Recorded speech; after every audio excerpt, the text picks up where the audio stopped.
The 1% rule. I get asked this a lot. What is the 1% rule when it comes to mortgages relative to refinancing? Well, it's simple. There is a rule of thumb that states if you can cut 1% off your mortgage, it is worth investigating. May not necessarily be worth doing the refinance, but if the current mortgage rates are 1% or more lower than the current mortgage rate that you have on your existing mortgage, then it is time to have a conversation with your mortgage professional, hopefully Weber Mortgage. It's simple to find this out. We send emails and update everybody on interest rates every week, and they're generic rates, so they may not be your specific rates, but they're a good idea and a rule of thumb for what the rates are.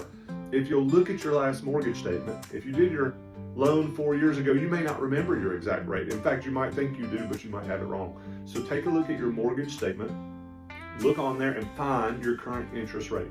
Your current interest rate is not the APR, it is the rate, and it will state it very clearly on your mortgage payment.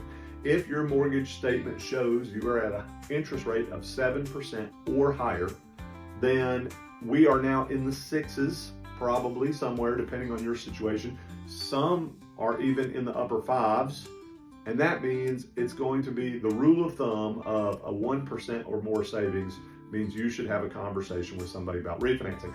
Now, do you have to talk to the person you did the loan with? You do not. So if you're watching this video and Weber Mortgage didn't do your loan, we can still do your refinance. In fact, we would love to do that. So pick up the phone and call Weber Mortgage today.